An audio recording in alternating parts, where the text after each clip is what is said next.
好，来继续来看电视的制作人沈玉琳，昨暝伫社群媒体来铺文证实，讲伊是得到肺癌。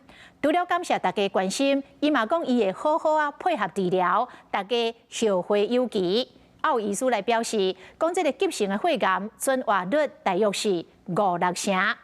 演艺界的艺人嘛拢铺文，祝伊早日恢复健康。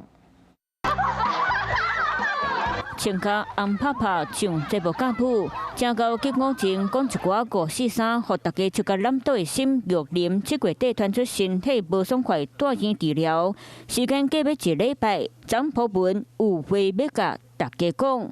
沈玉琳铺文讲，有关我的病情是一种白血球无正常生出来白血病，状况真危急，已经住院医几两天，暂时无法度和大家见面。感谢大家关心和祝福，伊会好好治疗，专心养病，咱有缘再相会。急性血癌的存活率呢，其实一般来讲，如果我们在5年或7年左右去看的话，大概会有50%到60%左右，所以其实还不差。那当然，它跟你身体的状况越没有办法接受比较积极的治疗的病人，当然预后就会变得比较差。医生建议，若是会使爱赶紧医食，不过演艺界内底某艺人要和肺癌扯薄饼。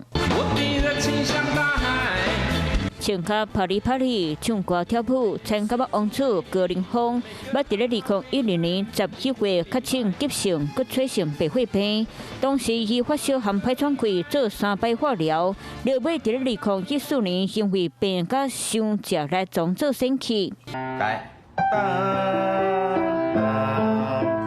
和沈玉琳除了师徒关系，嘛亲像毕业囝。林湘知影消息了后，第一时间铺文，希望沈玉琳赶紧好起来。综艺天王吴宗宪讲，沈玉琳是生命勇者，会为伊祈祷。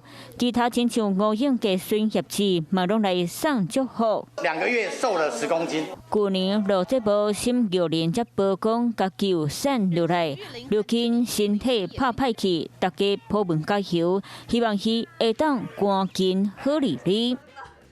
Hello， 我是陈雅玲。想要抢先掌握最及时的新闻资讯吗？赶快订阅、按赞、开启小铃铛，锁定华视新闻 YouTube 频道。